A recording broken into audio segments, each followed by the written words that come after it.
কারণ ইন্টারন্যাশনাল পর্যায়ে ফুট খেলেছেন, স্পোর্টস সম্বন্ধে অনেক আইডিয়া, খেলাধুলাকে ভালোবাসেন। তো আমার মনে হয় যে মানে আমরা একটা পরিবর্তনের আভাস পাবো। আমার মনে হয় যে ঠিকমতো যদি আমরা সবাই ওনাকে সহযোগিতা করি, স্পোর্টসের মানুষ যারা আছেন, তাহলে আমি অবশ্যই মনে করি যে বড় একটা চেঞ্জেস আসবে বাংলাদেশ ফুল স্পোর্টসে, সেটা সবথেকে বড় কথা। কিন্তু আমি প্রায়োরিটি সেট করতে বলবো যে কোন স্পোর্টসগুলো ইম্পর্টেন্ট আমাদের দেশে, সেটাই খুব ইম্পর্টেন্ট। বাট তারপরেও আই বিলিভ যে উনি আসাতে অবশ্যই দেশের ক্রীড়াঙ্গন ডেফিনেটলি একটা নতুন মোড় নেবে। সুজন ভাই, আসতেই পারে, না আসার তো কোনো কারণ নেই, আসতেই পারে যদি প্রয়োজন হয়। কারণ এই ক্রিকেট বোর্ডটা বিগত যেই কয় মাস হয়েছে আমি মনে করি না যে রানিং ভেরি প্রপারলি। এখন যে কোনো ব্র্যান্ডের পুরাতন এসি বদলে নতুন ওয়ালটন এসিতে উপভোগ করুন 25% ছাড়। কারণ যে ঘরোয়া ক্রিকেট হচ্ছে না, আমরা ওয়ার্ল্ড কাপ খেলতে পারিনি, আরও অনেক কিছু হচ্ছে যেগুলো আমার মনে হয় না ক্রিকেটের জন্য ভালো হয়েছে কিছু। বাট আমি বলবো না যে এখানে সবাই খারাপ, সবাই ভালো, এগুলো কথা আমি বলতে চাই না। কারণ যারা এসে তারা অবশ্যই চেয়েছেন ভালো কিছু করতে, কিন্তু তারা হয়তো হয়নি।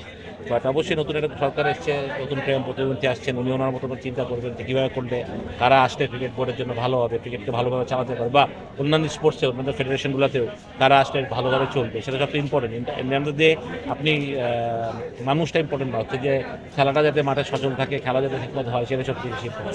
আপনি তো সময় ক্রিকেট বোর্ডের পরিচালক ছিলেন, এরকম খেলা বদল বহুবার দেখেছেন। এখন যদি পরিবর্তন আসতে হয়, সেটা কি প্রক্রিয়া আসতে পারে?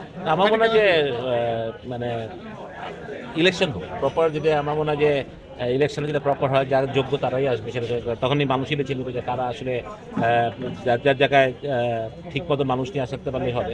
এবং আমার মনে হয় যে আমি জানি না কী হবে ফিউচারে, বাট যেহেতু এটা ইলেকটেড বোর্ড, এটা তো মানতেই হবে। সেই ইলেকশনটা যেভাবেই হোক, ইলেকশন একটা হয়েছে, সেটা নিয়ম ভেঙে হয়েছে বা যেভাবে হয়েছে, ইলেকটেড বোর্ড এটা কীভাবে সরানো যাবে বা চেঞ্জ, এটা সরকারই ঠিক করবে। তারপর হলে একটা আমার মনে হয় যে ইলেকটেড বোর্ড আসাটাই আমার মনে হয় সবচেয়ে কাম্য সবার কাছে, এবং যোগ্য মানুষ যোগ্য জায়গায় আসুক, সেটা সবচেয়ে বড় জিনিস। শুনুন, আপনি দীর্ঘদিন গেম ডেভেলপমেন্টে কাজ করেছেন, এখন গেম ডেভেলপমেন্টের দায়িত্বে এসেছেন আসিফ আকবর। কোনো কি আসলে পরামর্শ বা আপনি দীর্ঘদিন অভিজ্ঞতা থেকে কোনো পরামর্শ দিবেন কিনা? উনি তো আসলে অন্য লাইনের মানুষ। নিজে অনেক যোগ্য আসলে, সুতরাং ওনাকে পরামর্শ দেওয়ার কিছু নেই।